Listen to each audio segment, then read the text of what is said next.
¿Qué tal, mis hermanos? Muy buenos días. Hoy conseguimos con ustedes en los estudios de las fiestas a la luz del santuario del Apocalipsis. Y el tema de hoy, el tema número 2, se titula Pascua Judía, tipo de la Pascua cristiana. Que sea de edificación para todos. Dios les bendiga.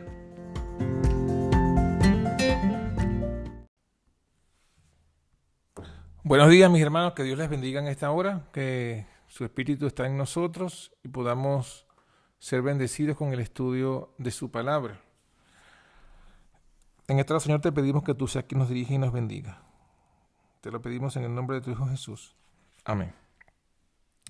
Bueno, mis hermanos, estuvimos estudiando el día de ayer acerca de las fiestas a la luz del santuario y del Apocalipsis, específicamente la introducción del tema, y estudiamos cómo en el libro de Hebreos se nos presenta todo ese gran bosquejo, ese gran paralelismo entre lo que es el antiguo pacto y el nuevo pacto, del cual el centro de todo ese paralelismo justamente tiene que ver con el sacerdocio de Cristo, bosquejado por el sacerdocio antiguo, bosquejado por el santuario terrenal, el ministerio de los sacerdotes del santuario terrenal y también los reglamentos de culto. Eso vimos pues el día de ayer y fue, bueno, una revelación para cada uno de nosotros. Hoy queremos abordar entonces ya de lleno, esto era un poco lo que sería la Pascua en su significado histórico, en su significado profético y inclusive cuando entramos nosotros pues en esta experiencia de lo que sería la Pascua, ¿no? La Pascua, bueno, todas las fiestas en sí, todas las fiestas que aparecen allí en Levítico 23 se pueden agrupar en dos grandes grupos. El grupo primero de las fiestas de la primavera y el otro grupo las fiestas del otoño. Las fiestas de la primavera serían el inicio del año. El inicio del año, como lo dice muy bien en la palabra, en el libro de Éxodo, capítulo 12, versículo 1 y 2, habló Jehová a Moisés y a Aarón en la tierra de Egipto, diciendo: Este mes os será principio de los meses. Será para vosotros el primero en los meses del año. O sea, a partir de aquí es cuando comienza este calendario.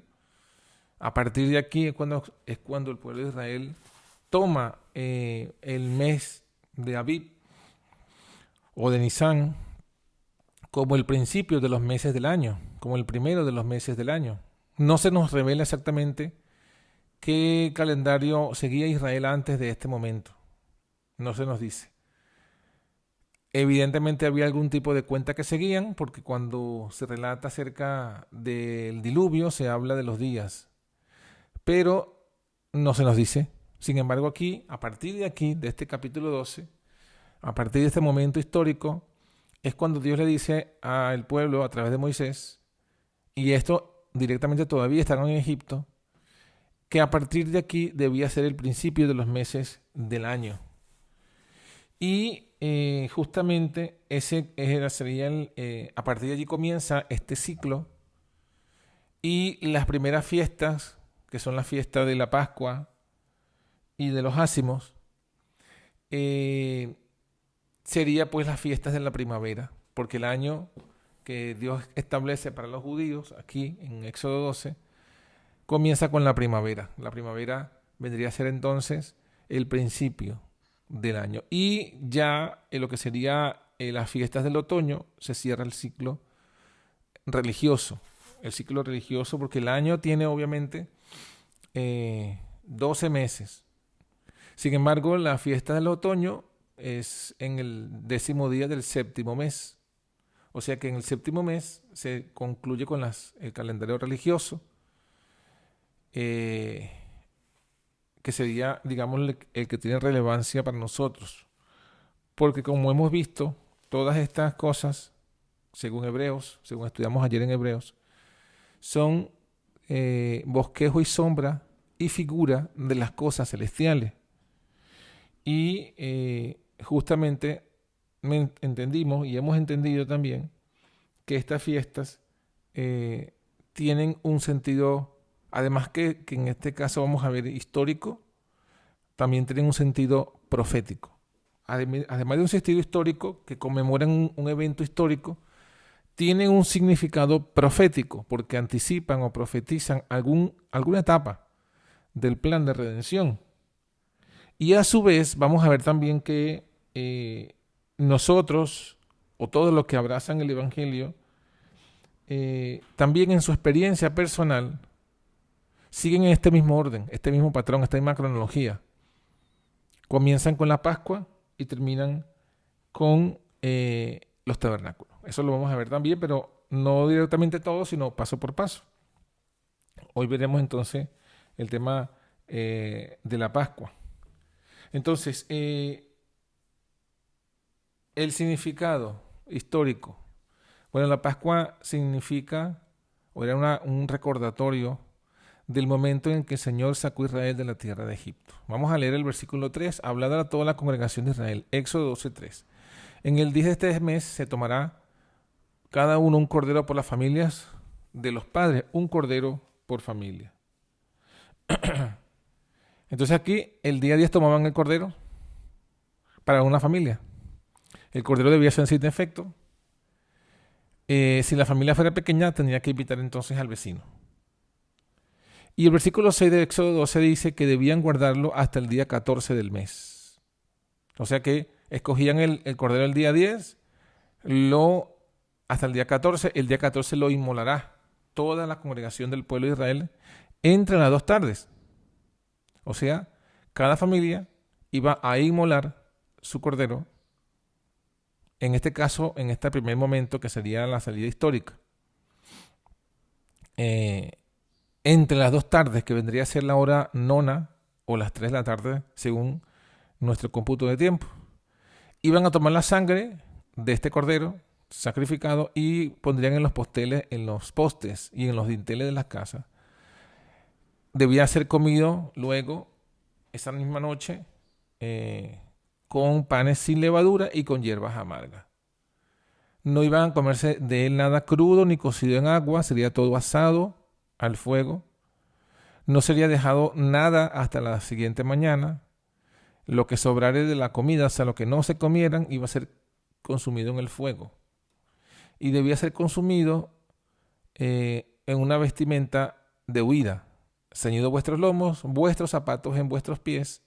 Acuérdense que ellos se sentaban a comer y su mesa quedaba un poquito más alta del suelo. Se recostaban de lado y los pies eran quitados de las sandalias, se lavaban los pies. Sin embargo, la Pascua iba a ser comida con los zapatos puestos, con el bordón en la mano. Y dice que debía ser comida apresuradamente. Esa misma noche Dios pasaría por la tierra de Egipto a herir a Egipto a todo primogénito. Y la sangre de los dinteles iba a ser la señal para que el ángel destructor no pasase. Y luego el versículo 14, Éxodo 12:14 dice: este día os ha de ser en memoria. Habéis de celebrarlo como solemne a Jehová durante vuestras generaciones. Por estatuto perpetuo lo celebraréis. Entonces aquí está justamente cómo el Señor lo establece como una fiesta, ¿no? Una solemnidad, una fiesta, como conmemoración justamente de la salida de Egipto. O sea, nadie antes de la salida de Egipto celebró la Pascua. O sea, por ejemplo, José no celebró la Pascua, porque la Pascua se instituye luego de la salida de Egipto. Versículo 15: 7 días comeréis panes sin levadura, y así el primer día haréis que no haya levadura en vuestras casas. Porque cualquiera que comiere leudado desde el primer día hasta el séptimo, aquella alma será cortada de Israel. O sea que comenzaba la fiesta, el día 14 sería el primer día de la fiesta, se extendía hasta el día séptimo, y durante esos 7 días no debían comer pan con levadura. O sea, justamente por eso también está, es parte de la misma fiesta, la Pascua con la de los ácimos, porque el primer día de la fiesta de los panes sin levadura corresponde al día en que se sacrificaba el cordero de la Pascua. El primer día habrá santa convocación, asimismo en el séptimo tendréis una santa convocación. Ninguna obra se hará en ellos, excepto solamente que aderecéis lo que cada cual hubiere de comer. Entonces un día de convocación, pero no es un sábado, porque los sábados no se cocina. Aquí decía que no pueden hacer ninguna obra, pero exceptuando que podrían aderezar la comida. Y fíjense el versículo 17, Éxodo 12, 17, guardaréis la fiesta de los ácimos, porque en aquel mismo día saqué vuestros ejércitos de la tierra de Egipto. Por tanto, guardaréis este día en vuestras generaciones por costumbre perpetua. Noten entonces la razón por la cual se debía celebrar la Pascua. En el mes primero, el día 14 del mes por la tarde, comeréis los panes sin levadura hasta el 21 del mes por la tarde. Por 7 días no se hallará levadura en vuestras casas, porque cualquiera que comiere leudado, así extranjero como natural del país, aquella alma será cortada de la congregación de Israel. Ninguna cosa leudada comeréis, en todas vuestras habitaciones comeréis panes sin levadura. Y bueno, esto es la instrucción que se da, y el resto de Éxodo 12 es ya comenzando entonces a poner en práctica los preparativos para esta fiesta. Dice de hecho el versículo 28, Éxodo 28, los hijos de Israel se fueron e hicieron puntualmente así como Jehová había mandado a Moisés y a Aarón.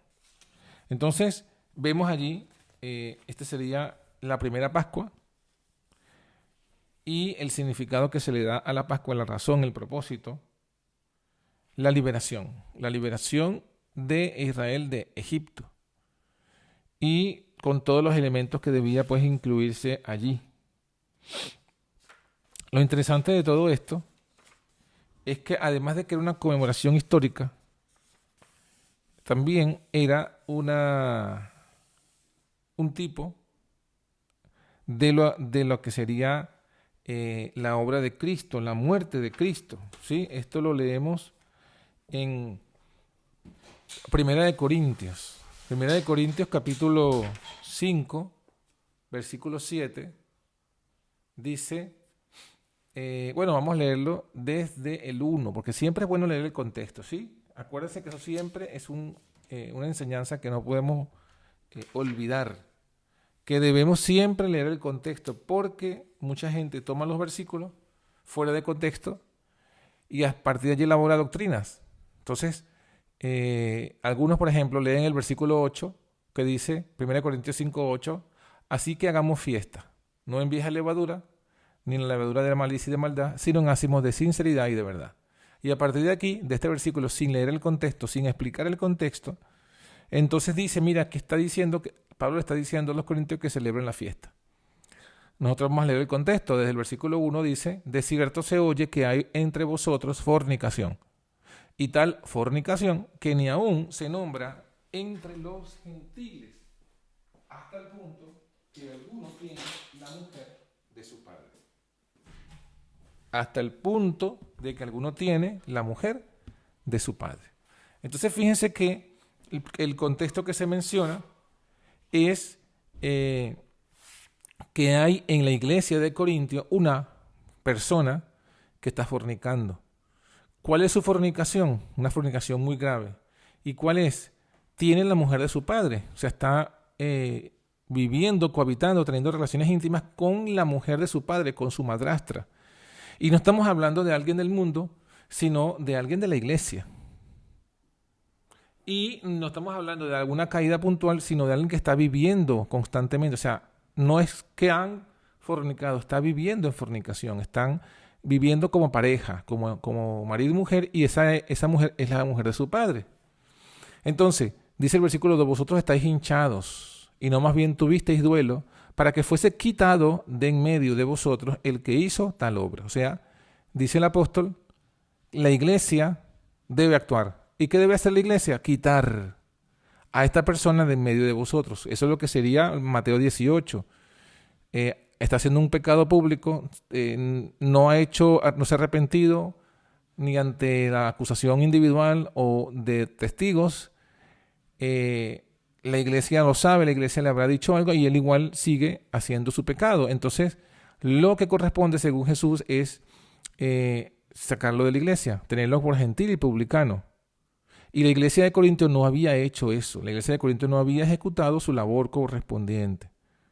Y entonces, en lugar de eso, ni siquiera tenían duelo, estaban jactanciosos, estaban llenos, estaban hinchados. Dice el versículo 3 de 1 Corintios 5, ciertamente como ausente con el cuerpo, pero presente en el espíritu, ya como presente he juzgado al que esto hacía cometido. O sea, él no estaba físicamente con ellos, pero por medio del Espíritu Santo se había enterado de lo que estaba pasando y el Espíritu Santo le había hecho entender la circunstancia de terrible condición espiritual en la que se encontraba la iglesia de Corinto. Entonces, por eso es que él dice presente en espíritu, porque el Espíritu lo había hecho presente ante la situación. Y dice, ya como presente he juzgado el que esto hacía cometido. Versículo 4.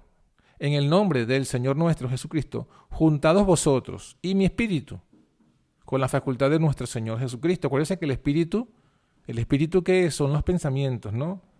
Eso es lo que dice Corintios también, 2 Corintios, o mismo 1 Corintios, cuando dice que nosotros tenemos el espíritu de Cristo y tenemos la mente de Cristo. El espíritu es la mente. Y cuando Pablo dice, juntados vosotros y mi espíritu, ¿cómo Pablo iba a transmitir su mente a la iglesia de Corinto? Bueno, cuando él está escribiendo la carta contiene sus palabras y sus pensamientos. Obviamente son inspirados por Dios, pero los está recibiendo él. Entonces él está diciendo, mira, esta es mi opinión, este es mi pensamiento, esto es lo que Dios me ha inspirado, estos son mi decisión. O sea, este es mi espíritu, porque el espíritu son, como ya hemos dicho la palabra, los pensamientos de alguien, sus palabras. También Jesús dijo, las palabras que yo os he hablado son espíritu. Entonces, las palabras de Pablo, los pensamientos de Pablo son su espíritu y él las está comunicando a Corinto por medio de la carta. En el nombre del Señor nuestro Jesucristo, júntense vosotros y mi espíritu con la facultad de nuestro Señor Jesucristo, la facultad que Dios ha dado en Mateo 18 a la iglesia de atar y desatar. El tal sea entregado a Satanás para muerte de la carne, porque el espíritu sea salvo en el día del Señor Jesús. Entonces, ese es el contexto. Y en ese contexto es que él dice, versículo 6, no es buena vuestra jactancia. ¿Cuál jactancia? Ya lo había dicho antes, vosotros estáis hinchados. No es buena vuestra jactancia. ¿No sabéis que un poco de levadura leuda toda la masa? Entonces, aquí está tomando que ese pecado, esa permanencia del pecado, esa persona en pecado en la iglesia, ese es un poco de levadura que se está conservando en la masa que es la iglesia. La iglesia es toda la masa y el poco de levadura es el pecador que está perseverando en su pecado, obstinado en su pecado, y la iglesia lo está tolerando dentro de sí con ese pecado. Entonces se representa como que se ha colocado un poco de levadura de pecado dentro de la iglesia. Y eso, mientras se deje allí y no sea quitado, se representa como que va a leudar toda la masa. O sea, va a contaminar a toda la iglesia con ese mismo pecado. Porque los demás van a ver, bueno, si este hermano está viviendo en esta fornicación y en la iglesia no hacen nada, la iglesia lo tolera, la iglesia lo permite, entonces este pecado no es tan grave. Yo también puedo cometer el mismo pecado de fornicación y no va a pasar nada. Entonces se extiende, otro hermano lo hace y así va creciendo. Eso se representa bajo el leudar toda la masa de la iglesia. ¿Por qué? Porque se toleró ese pecado. Versículo 7, limpiad pues la vieja levadura, o sea, límpiense, quiten. El limpiar la vieja levadura es lo mismo que ha dicho en el versículo anterior, que dice, quítenlo de vosotros, el tal sea entregado a Satanás para muerte de la carne. Eso significa limpiad pues la vieja levadura para que seáis nueva masa. Fíjense una vez más, está hablando de que la masa representa a la iglesia. Seáis nueva masa, como sois sin levadura, porque nuestra Pascua, que es Cristo, ya fue sacrificada por nosotros. Entonces aquí, en este versículo, justamente dice luego, así que hagamos fiesta no en vieja levadura, ni en levadura de malicia y de maldad, sino en ácimos de sinceridad y de verdad. O sea, ahora entendemos en el contexto, cuando estudiamos el contexto, cuando se lee todo el contexto, que lo que está diciendo Pablo no está haciéndolo en un sentido literal. No está diciendo, ahora ustedes calculen la fecha de la luna nueva correspondiente a la primavera de este año y saquen la cuenta el día 14 y 15 para que ustedes celebren la fiesta de la Pascua judía. Y ese día no coloquen panes con levadura en sus casas. No está hablando así en un sentido literal, está hablando en un sentido figurado. Está diciendo, mira, la Pascua era una fiesta que simbolizaba a Cristo, el sacrificio de Cristo por nosotros. Para los judíos, la Pascua simbolizaba la salida de Egipto. Era un evento, era una fiesta que conmemoraba un evento histórico, pero también a su vez era profético, que anticipaba la liberación del pecado de Cristo, de todo el pueblo. Cristo sería el Cordero que con su sangre iba a liberarnos del pecado. Entonces Cristo es nuestra Pascua. Cristo ya fue sacrificada por nosotros. O sea, Cristo ya esa Pascua, la Pascua profética se cumplió en la misma fecha de la Pascua judía, pero en el año correspondiente a la profecía de Daniel.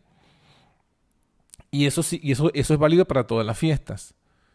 Por lo menos para lo que es la Pascua, lo que sería también, por lo menos lo que serían las fiestas de la primavera y las fiestas del otoño. Específicamente la fiesta del día de expiación, ya lo veremos en su momento. Pero ahora mismo estamos con la Pascua, entonces está diciendo, Cristo ya fue sacrificado por nosotros, nuestra Pascua que es Cristo. Entonces, si ya nuestra Pascua es Cristo, si ya Cristo murió para liberarnos del pecado, hagamos la fiesta. ¿Qué significa hagamos fiesta? Significa que debemos vivir continuamente, cada día, no estamos hablando de una vez en el año, porque si esto fuese, hagamos fiesta una vez en el año, perdón, vamos a explicar primero. Eso significa, hagamos fiesta significa que debemos vivir por lo menos a quienes le escribió Pablo esta carta, que eran los corintios debían vivir en el tiempo que estaban viviendo bajo la fiesta que ya había comenzado y se había ejecutado la fiesta de la Pascua. Y por tanto debía mantener la iglesia sin levadura de pecado, sin miembros perseverando en el pecado. ¿Qué es lo que dice, no? Límpiense, hagan la fiesta, límpiense de la vieja levadura. Es decir, mantengan la iglesia sin pecadores, ¿cómo vamos a explicar? Mantengan la iglesia limpia o libre de personas que estén viviendo en pecado. Eso es lo que está diciendo el versículo 8. Hagamos fiesta. Pero no está diciendo lo que quieren algunos interpretar, porque si esto significase que debían celebrar la fiesta una vez en el año, que es decir, cada año deberían buscar cuando acontece la Pascua, entonces quiere decir que solamente esa fecha, solamente esos 7 días del año, la iglesia debía estar libre de pecado. Porque aquí, indudablemente, está diciendo que la levadura de la que debe limpiarse la iglesia es el pecador que tiene la mujer de su padre. Entonces, si esto es literal, si la fiesta que debe ser correspondiente y debe ser en la fecha misma de la Pascua, lo que estaría diciendo Pablo es que solamente durante esos 7 días en el año la iglesia debía estar limpia de todo pecado. El resto del año la iglesia podía tolerar a los fornicarios, tolerar a los adúlteros, tolerar a los asesinos, a los ladrones, a los blasfemos, tolerarlos. Dentro de la iglesia no había problema. Pero sí, cuando viniese la fiesta de la Pascua, ahí sí la iglesia tendría que expulsar a todos esos miembros. Pero cuando termine la fiesta los puede volver a dejar entrar, porque solamente se exigiría que celebre la fiesta durante la fecha correspondiente a la Pascua. Si ese fuese el sentido real de lo que está diciendo Pablo, sería una locura. Pero ya entendemos que no es así, porque la iglesia debe mantenerse pura constantemente. Porque Jesús lo dijo, o sea, si tú ves a tu hermano peca, repréndelo a solas. Si no te oyere, busca 2 o 3 testigos. Si no lo oyere, dilo a la iglesia. Y si no oyere a la iglesia, ténganlo por gentil y publicano. Y eso es lo que Pablo le está diciendo a la iglesia de Corinto. No han cumplido con el mandato de Cristo de quitar a los pecadores. No quiere decir que nosotros seamos santos, en el sentido, está hablando aquí, cuando habla de pecadores, está hablando de pecadores que están viviendo en el pecado abierto.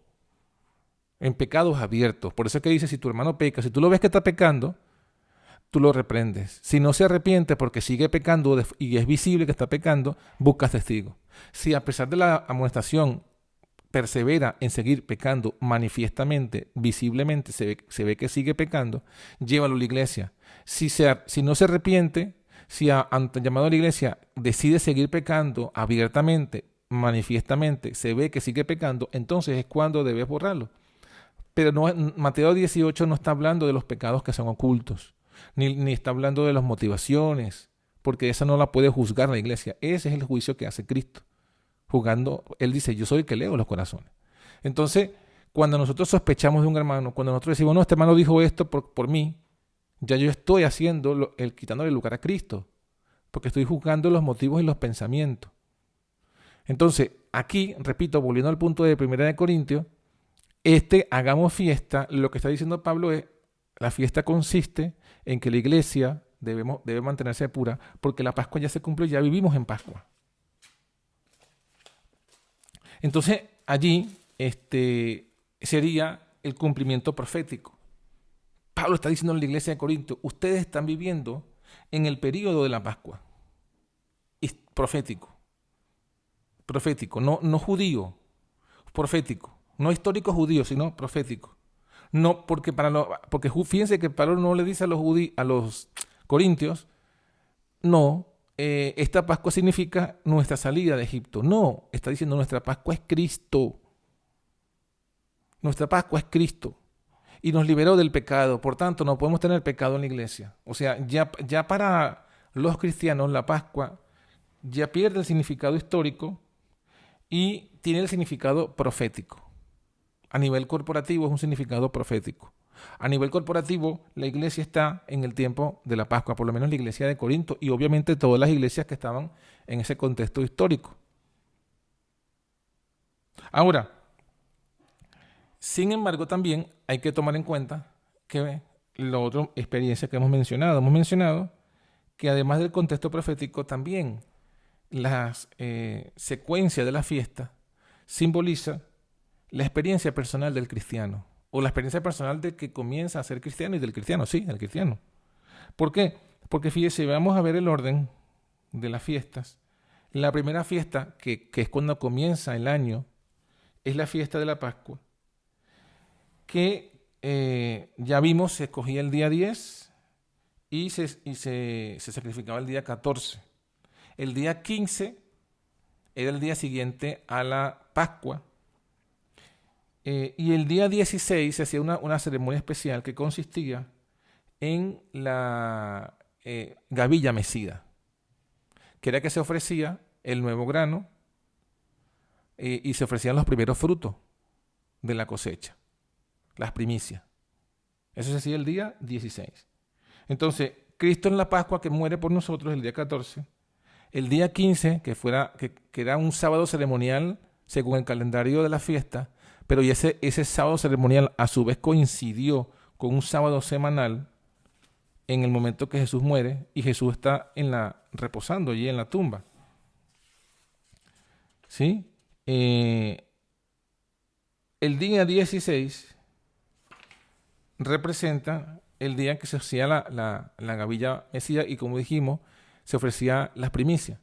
El día 16 representa esa fiesta de las primicias o esa ofrenda de las primicias, representa a Cristo.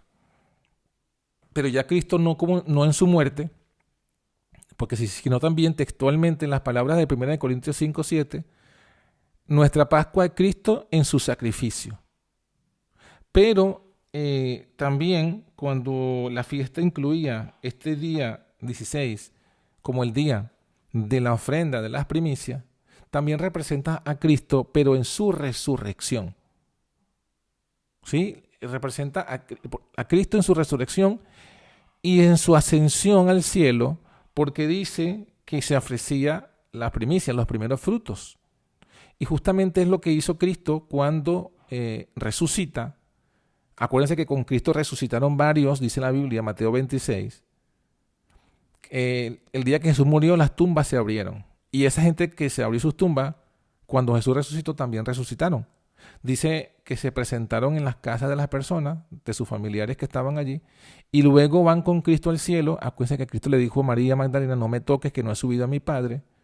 Cristo sube con esas primicias, se presenta ante el Padre, su ofrenda es aceptada justamente como la ofrenda de las primicias, y entonces Él vuelve a la tierra a estar con sus discípulos durante 40 días. Pero antes de eso, Él hace esa ascensión con las primicias, cumpliendo en la fiesta de las primicias, la ofrenda de las primicias, que pertenece a la fiesta ya de los ácimos.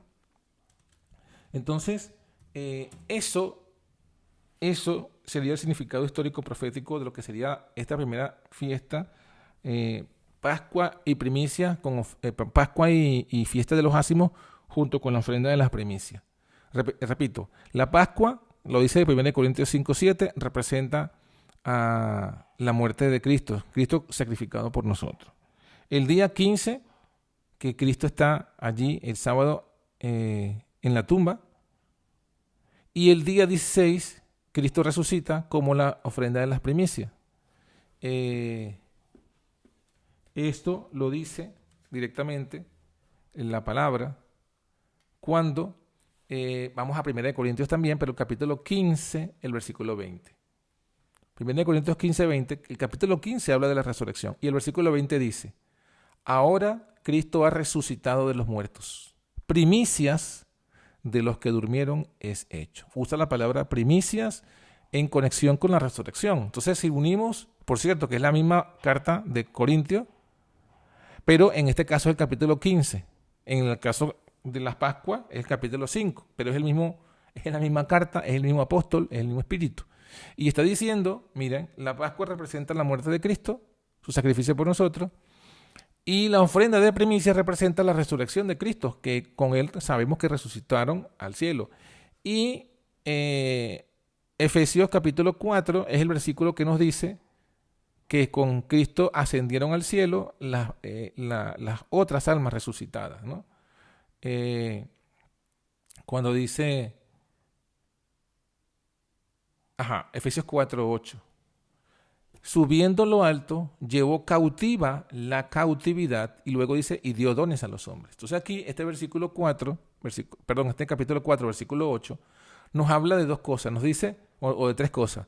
Jesús sube a lo alto, su ascensión, llevó cautiva la cautividad. ¿Quién es la cautividad? La cautividad son los que estaban cautivos por la muerte, los que habían sido cautivados por la muerte. Y él los llevó cautivos porque ahora al él resucitarlos le pertenecen a él. Cristo es nuestro Señor, somos esclavos de Cristo.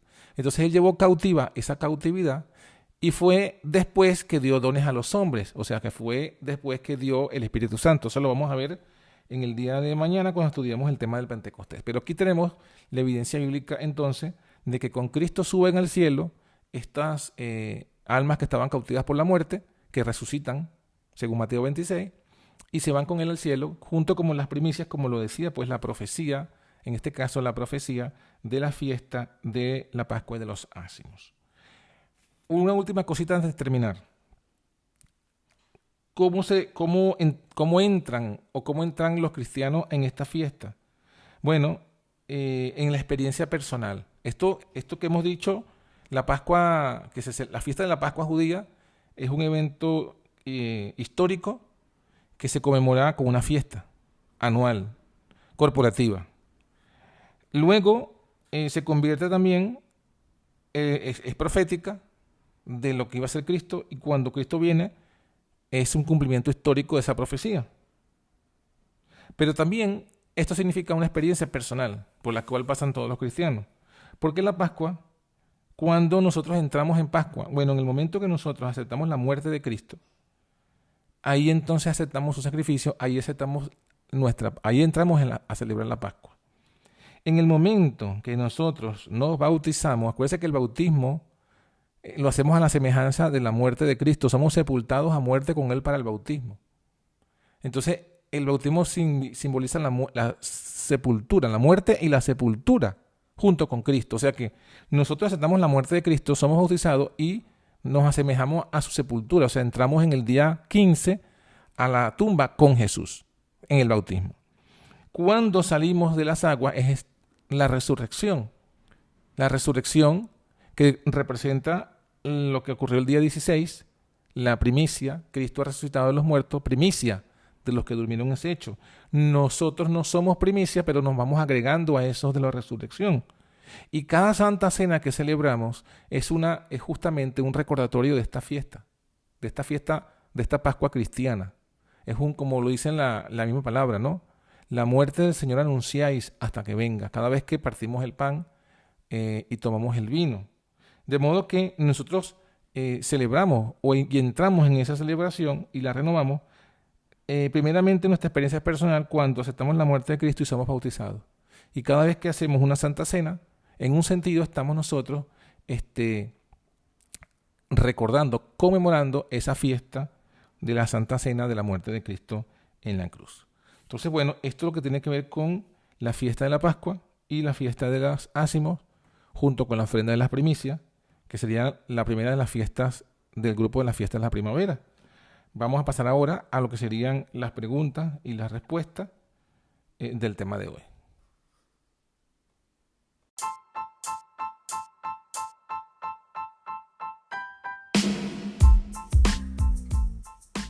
Y así finaliza por hoy nuestro podcast. Somos la Antorcha Profética. Te invitamos a que nos sigas en nuestras redes sociales y en nuestra página web, antorchaprofética.com. Que Dios te bendiga.